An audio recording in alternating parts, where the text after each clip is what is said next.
All right, welcome to Loyal Order of the Sword Augusta. This is Brad Pemberton, primary instructor for longsword. Here, Jacob and Kim are demonstrating our opening warm-up drill we usually do every time, where they go through basically stepping forward and backwards relative to each other and go through the four opens. I know it's a rote drill. They're practicing parrying on the flat. They're practicing footwork and retreating as they strike to cover themselves, which I think is a good drill. It doesn't teach how to watch your opponent per se, but it still walks them through this idea of the four opens. All right, we're going to look at key guard and basics. We started out with key guard. In our lesson development, Jacob and I looked at basically what options are available from key guard. And key guard is a position you can end up in depending on how your previous strike was. Key guard is a variation between a more common stance of right ox, and so looking at that, unicorn is the highest position, right ox the next one, and then key guard the lowest. We can see here we can thrust from key guard, and if you do a passing step, you can get a nice increase in range, as I'm demonstrating here with Jacob standing as the target. Okay. Another thing that is common is the Zwirch or the Zornhau. Here I'm demonstrating basically if I'm strong enough in the bind that I have the ability to basically press the weapon against my opponent and attempt to disarm. And we'll demo this again here in a second. All right, so in this drill I'm going to thrust in, Jacob's going to parry. I'm going to gain the bind and push his weapon against him. I'm going to re-demonstrate this same move again. So here we go, Zwirch, he parries again.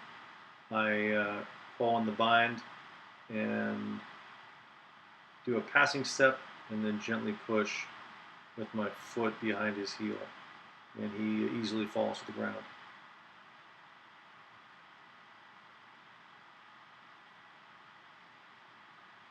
And another look at the same drill.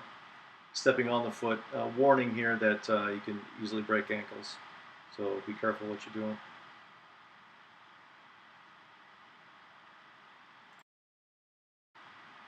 All right, next is the understrike or the Unterhau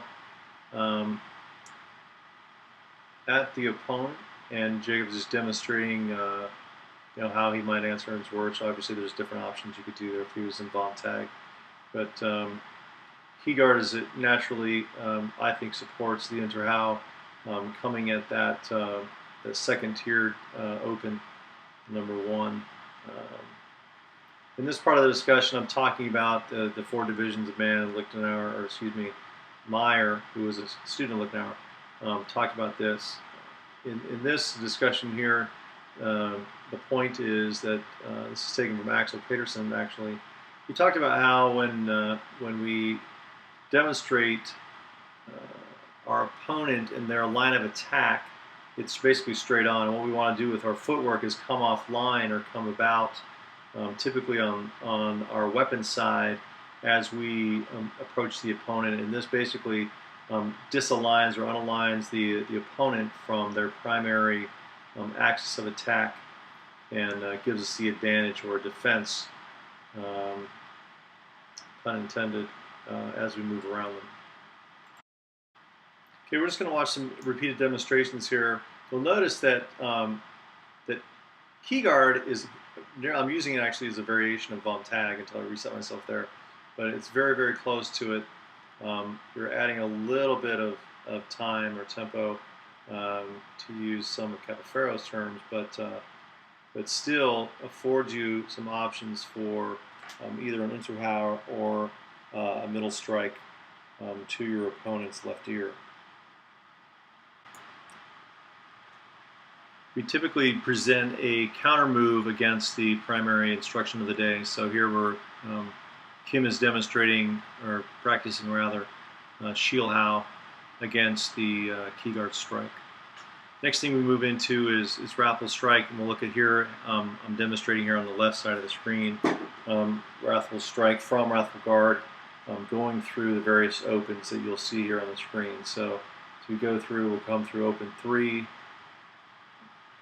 we reset and start again. We can come around our head and kind of absorb to open 2 if we go low, Unterhau, back over to open 4 over our head, and then around to 1.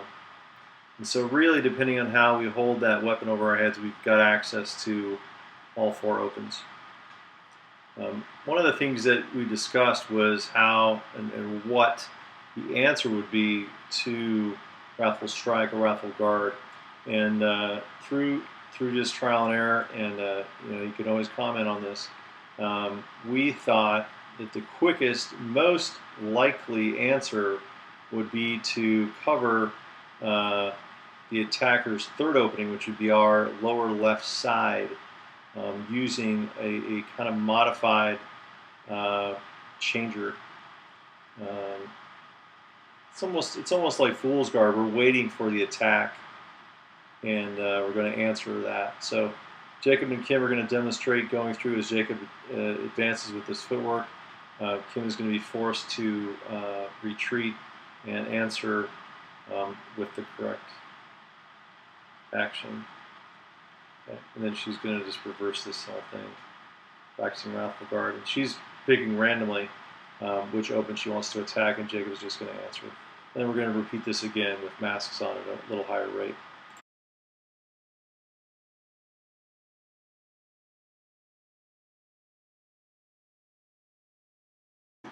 All right, so here I'm demonstrating for Kim the Wrathful Guard, moving into arc strike, and she can't get a good feel for what I'm doing, so I changed positions so she can watch me. I can't see her, but she can model my movement a little bit better this way, and she corrects herself with that arc strike as she goes through the motions a couple of times. And that's just all right. What I wanted to demonstrate here was the fact that we practice a lot of the drills while we're stepping directly forward and back, as if we were on a traditional fencing strip, which we actually are. But what I wanted to make sure was that we're actually moving offline, and so we practiced this for a bit, looking at Wrathful versus the answers to it, and just trying to emphasize, hey, we're going to do the proper steps and not be quite so direct. We're not going to step directly toward our opponent or our partner. So we move into another partner drill with masks. We're going to increase the speed here. Jacob's going to attack with Wrathful Strike. I don't know where he's coming from, but I'm going to answer at his 3rd open, and I'm in a modified, I would call, Fool's Guard, and choosing to guess where he's going to attack me. At this point, I asked Jacob to go into indus or during strike, so he's going into a 2nd attack here as we go further into the partner drill, just to try and get him to exercise that habit of attacking twice. And really, we should probably do a 3rd. That 3rd strike is usually where the footwork ends up moving you around your opponent and getting what you want. But for this purpose of trying to practice speed, we get it. And then I'll come back the other way. What I want you to notice on this is the drift out of the traditional fencing lanes a little bit as we move through it. So I'm showing Jacob to reset himself there, and then I'm going to go through. The other thing that's interesting here for me anyway is to notice how difficult it is for me to hit Jacob an arc strike. It's not a long strike. It's not a master strike or a primary strike because its range is not very long. And so really to lead out with arc strike and vor is very difficult. And so typically you'll see arc strike as a secondary, or you're gonna come in with a vom tag, Oberhau, and then you're going to end up maybe answering your second move with arc because you're much closer. And so you can see how difficult it is to hit on that first tempo with arc.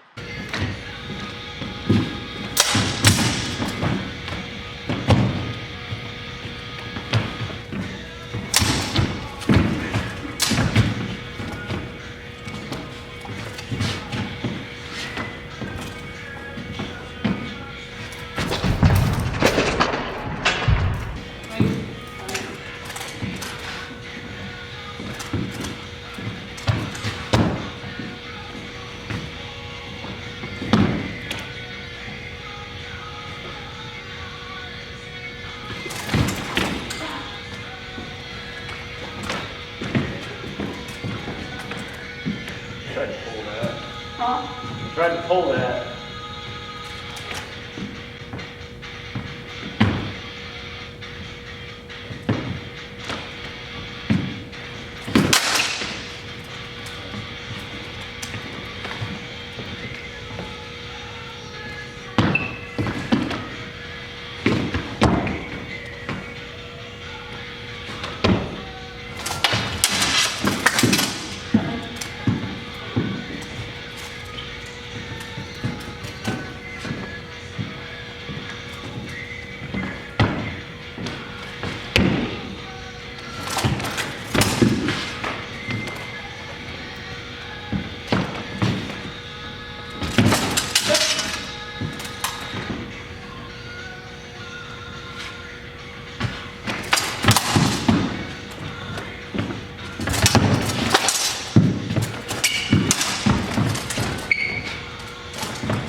Did I get your leg? I mean, kinda. Kinda. I don't know. It was kind of a scoop. It's kind of this like scooping motion. Wouldn't call it a strike. It was, Right? Hit.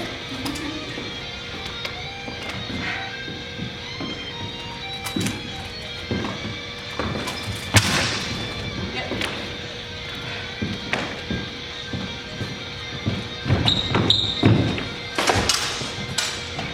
So, let's do this on.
Think that down, Carolyn.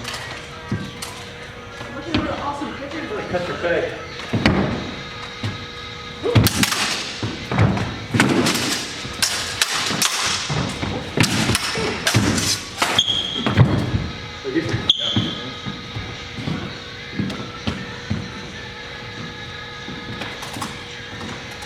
Good.